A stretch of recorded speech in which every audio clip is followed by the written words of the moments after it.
Who were the best, the worst, and the in-between performers among Formula One's drivers of the 2010s?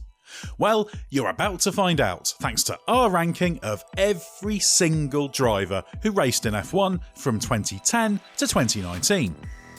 This is not a simple ranking of the best to worst based on the race's evaluation of their ability, as that would produce a very different order. Instead, it also takes into account their success, longevity, consistency, adaptability, their involvement in epic F1 moments of the decade, and countless other factors. It's also important to note that this ranking considers each driver's achievements exclusively in the 198 F1 races held from 2010 to 2019. Achievements before 2010 or after 2019, no matter how illustrious, are excluded. A total of 66 drivers raced in F1 during this period, so here's our ranking in reverse order. Let us know in the comments if you agree or disagree. And remember, if you want to argue someone should be higher, you also need to make a case for those who should be placed lower. 66. Sakon Yamamoto. Paying $500,000 a race for 7 HRT outings in which he was either the last driver to take the checkered flag or retired wasn't great value for the ex-Super Aguri and Spiker driver.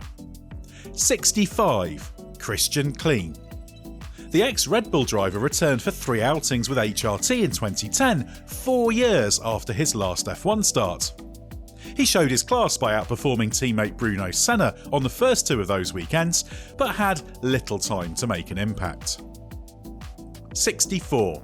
Rio Haryanto. Indonesia's first F1 driver created a splash off-track when he arrived, only for the hoped-for megabucks from his home country to dry up mid-season. 63. Andre Lotterer. A sports car legend, but 1 racing lap completed in a back-of-the-grid Caterham after a late call-up gave him no chance. But he did out-qualify teammate Marcus Ericsson on debut, something not even Charles Leclerc managed. 62. Lucas di Grassi. Endured a frustrating season in what was very much the second Virgin. The biggest impact he made was when he crashed heavily at 130R at Suzuka on a pre-race reconnaissance lap. A shame, given he'd produced a good qualifying lap. 61. Karun Chandhok. Acquitted himself well in dire HRT machinery in 2010 before losing his drive for financial reasons, but struggled on his one-off for Lotus in 2011. 60. Narain Karthikeyan. One of many condemned to lumbering HRT machinery that gave him no chance to make an impression. Capable of being very quick but rarely able to show it, his highest profile moment was launching Nico Rosberg into the barriers in Abu Dhabi in 2012 after suffering a sudden hydraulic failure. 59. Max Chilton. Spent much of his 2 seasons at Marussia being outperformed by teammate Jules Bianchi, but he was consistent, stringing together a record 25 consecutive race finishes from debut. 58. Alexander Rossi. Rossi has been able to show his ability in IndyCar, but his brief F1 career with Marussia gave him little more than the chance to say that he once raced in F1, even though he showed a good turn of speed. 57. Jada Vandergaard. One of the unfortunate clutch of drivers of green cars who are usually only noticed while being lapped or going off, Vandergaard showed flashes of speed in his sole F1 season. 56. Jarno Trulli. 2 years with back-of-the-grid Lotus Racing formed an unsatisfactory coda to Trulli's F1 career. He struggled with the car and never showed the edge of blistering pace that he possessed, then was dropped during pre-season testing in 2012. 55. Roberto Merhi. Battled an overweight car and sometimes lesser equipment than his teammates, but even factoring that in, he wasn't able to catch the eye. 54. Jerome D'Ambrosio. His diligent approach combined with some eye-catching performances, notably a fine qualifying lap at Suzuka and strong performances at Spa and Singapore, showed he could do a job in F1. He likely would have scored on his one-off at Monza in place of the banned Romain Grosjean in 2012, but for a KERS failure. 53. Will Stevens. Proved to be a capable pair of hands, which was about all that he could have done given back-of-the-grid machinery. 52. Charles Pic. 2 seasons in back-of-the-grid kit meant he was light on results, but did show genuine speed in fits and starts in unpromising circumstances. 51. Sergei Sirotkin. Proved to be a diligent and rigorous driver during his one season with struggling Williams in 2018, and had the edge on teammate Lance Stroll in qualifying. 50. Pedro de la Rosa. An intelligent, methodical driver who did a solid job for Sauber and HRT when he returned to a full-time F1 race seat at the start of the decade for the first time since 2002. 49. Brendan Hartley. Had just one full season with Toro Rosso, faring better compared to teammate Pierre Gasly than many remember in terms of speed, but too often failed to put together complete weekends by delivering at all the key moments. 48. Esteban Gutierrez. Capable of real speed, but struggled to string together complete weekends, meaning he only scored points once on his stellar weekend at Suzuka in 2013. 47. Timo Glock. Led the line for struggling Virgin valiantly for 2 pointless seasons, but the lack of pace meant the very good performances he delivered were always produced in back-of-the-grid obscurity. 46. Vitantonio Liuzzi. A brilliant drive to 6th in the wet Korean Grand Prix in 2010 showed Liuzzi's class, but he was often too erratic during his admittedly misfortune-laden 2010 season for Force India. In 2011 with HRT, he had no chance. 45. Jolyon Palmer. The 2014 GP2 champion notched up only 2 points finishes in F1, with a high point and excellent 6th place in the 2017 Singapore Grand Prix. Although he didn't always have the most competitive or reliable car, Palmer struggled to make an impression. 44. Heikki Kovalainen. A race winner for McLaren in 2008, Kovalainen's outings in the 2010s were literally pointless. He did a good job for the team latterly known as Caterham, but his 2 outings in good machinery for the Enstone Lotus team were disappointing. 43. Bruno Senna. An accomplished performer on race day, Senna's weakness was getting the best out of the car, and crucially the tyres, in qualifying. His 2012 season with Williams, when he struggled on Saturdays but did well on Sundays, exemplified this. 42. Stoffel Vandoorne. Superb on his one-off debut in 2016 and made decent progress in a difficult first full season, but then slumped in an ill-handling McLaren in 2018. He neither had the best of opportunities nor made the most of those he did have.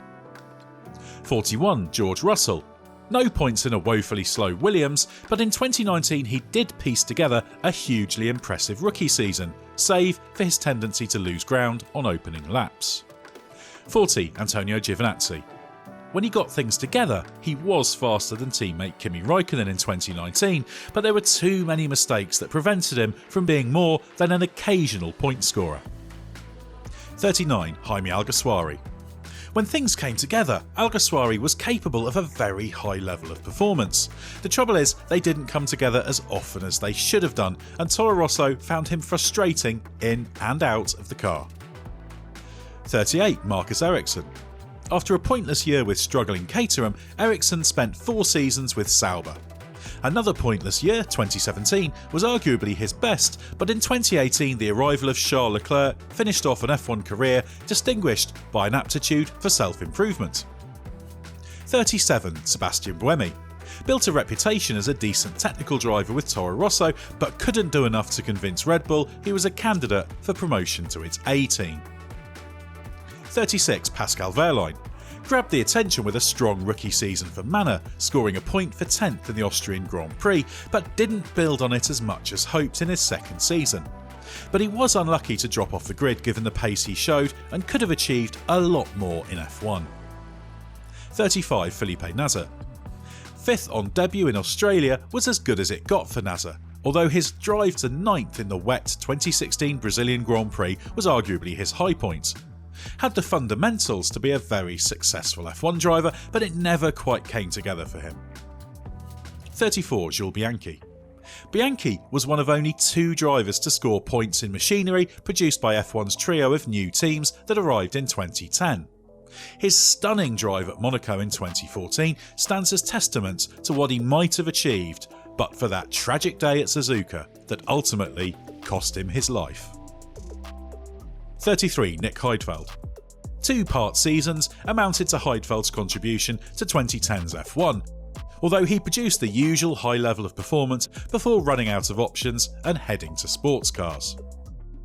32. Alex Albon. Made such an impression during his first half season with Toro Rosso that he earned immediate promotion to Red Bull, stringing together an encouraging half season that he failed to build on in 2020. 31. Vitaly Petrov. Petrov didn't make the most of his opportunity in a competitive Renault in 2010, but was more convincing in his second year, and had his day of days with third in Australia. He slid out of F1 after a mediocre campaign with Caterham. 30. Lance Stroll. Stroll endured a difficult start to life at F1, but after breaking his point duck in Canada, then taking an unlikely podium finish in Baku, he began to evolve into a solid, consistent performer, albeit one whose peaks weren't especially high. 29. Lando Norris. Stuck it in the top 10 in qualifying on debut, then finished 6th on his second outing and hasn't looked back since. Only the fact he contested just one season in the 2010s explains his low ranking. 28. Jean-Eric Vergne. At his best, Vergne was a formidable racer but struggled to match teammate Daniel Ricciardo for sheer speed. He couldn't fully assert himself over rookie teammate Daniel Kvyat in 2014, which brought a once promising F1 career to an end. 27. Adrian Sutil. Proved himself to be a consistent and effective midfield force by racking up the points with Force India prior to an ill-starred move to struggling Sauber in 2014. 26. Rubens Barrichello. Brought experience and guile to Williams and had a profound impact on its way of working on and off track. That ability was put to waste with the team's dismal 2011 season, and he was dropped to make way for another driver with backing. 25. Pierre Gasly. His struggles in half a season alongside Max Verstappen leap to mind, but his strong performances at Toro Rosso shouldn't be overlooked in evaluating his effectiveness. Showed formidable mental strength to bounce back from being relegated from Red Bull. 24. Esteban Ocon. After a solid part season for Manor, Ocon emerged as a consistent point scorer with Force India or Racing Point, whatever you want to call it, before losing his seat to Lance Stroll for genealogical reasons. But he never quite managed to fully assert himself over teammate Sergio Perez. 23. Daniel Kvyat. After his rapid rise to Red Bull, he acquitted himself well, but not spectacularly, at the front before being busted back down to Toro Rosso.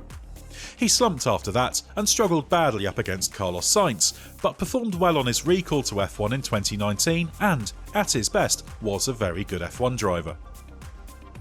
22. Kevin Magnussen. Made a great start with second on his F1 debut, but only ever had midfield machinery thereafter. Far from the most consistent performer of this era, he was excellent on his day, but also made more than his fair share of mistakes. 21. Kamui Kobayashi. Remembered for his aggressive overtaking, consistency was actually Kobayashi's biggest strength. Not a stellar qualifier, he regularly produced excellent race runs that made him a consistent point scorer. 20. Michael Schumacher. Not the driver he was in his first F1 career, but he made a valuable contribution to Mercedes and got stronger as his return continued.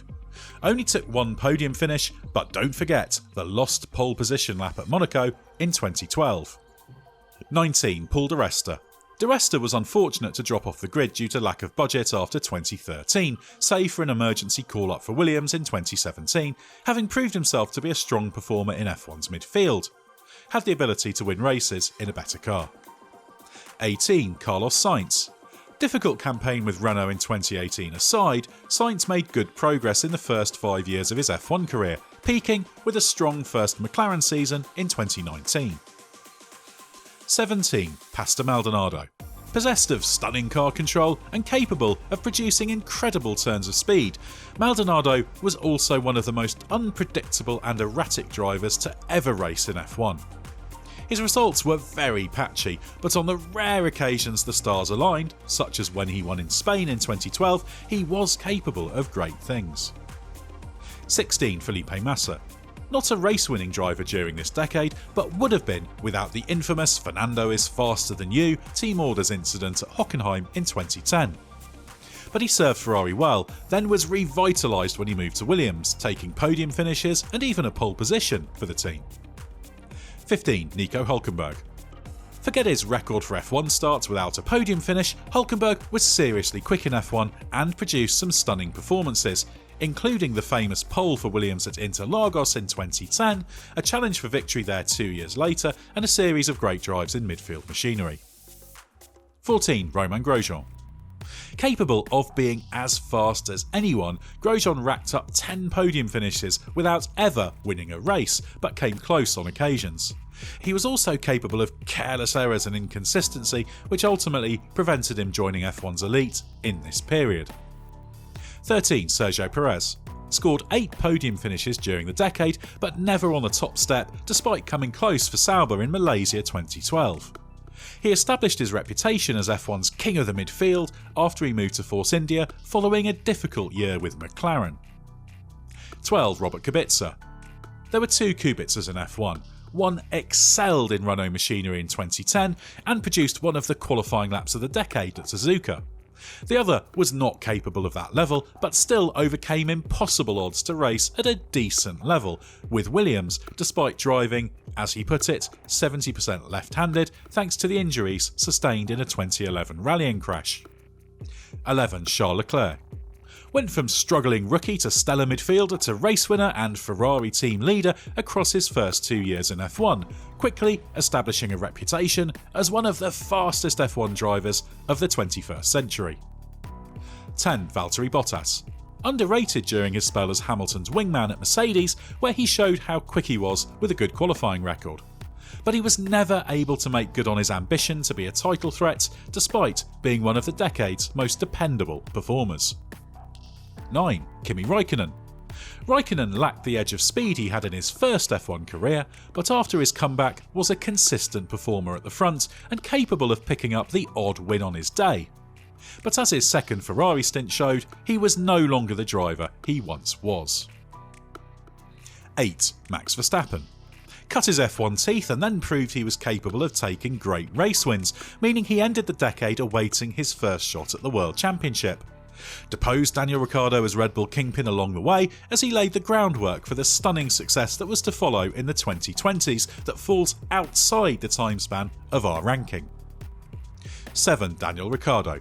Excelled in everything he drove during the decade, whether at the front, in the midfield or at the back. While he never had the opportunity he craved to fight for the championship, he produced some outstanding race wins and some of the most memorable overtaking moves of the decade. 6. Mark Webber. Came agonisingly close to winning the 2010 World Championship, but was never again a serious title threat, despite producing some outstanding wins, notably at Monaco and Silverstone in 2012, before trailing off in his final season as Sebastian Vettel dominated. 5. Jenson Button. A class act throughout McLaren's decline in the first half of the decade, producing his best work in 2011, notably a superb victory at Suzuka. That he held his own when teammates to 2 of the best drivers of the decade gives him the edge over the group behind. 4. Nico Rosberg. Did the seemingly impossible by beating Lewis Hamilton to the 2016 title, albeit with luck on his side, and produced some superb victories. Retired having realised he couldn't sustain the level of commitment needed to challenge Hamilton, which denied him many more wins in this era. 3. Fernando Alonso. This was a frustrating decade for Alonso, whose virtuosity brought him close to 2 World Championships with Ferrari. But his brilliance was too often on display in losing causes in limited machinery, particularly in the McLaren years. His wins tally for this period does not do him justice. 2. Sebastian Vettel. Vettel front-loaded his success in this era into 4 championship-winning seasons with Red Bull, during which he was often spectacularly good. From 2014 onwards, he became more erratic and made too many mistakes, as did his Ferrari team, but still produced plenty of high points and ensured his status as one of the preeminent drivers of this decade. 1. Lewis Hamilton. Hamilton won 50% of the World Championships and 37% of the races in the 2010s, making him an obvious choice for number 1. Yes, he spent the majority of this era in all-conquering Mercedes machinery, but he was a key player in driving that success and evolved into a crushingly effective driver during this period. Congratulations to everyone who made it through our epic list. And if you just skipped to the end to check out who was number 1, it really is worth taking a look back at the rest. Obviously, you won't agree with every position on the list, so let us know your top 10s, or even create your own ranking of all 66 drivers in the comments. And as this won't be the last of these rankings the race produces, let us know who or what from the world of F1 you would like us to rank next.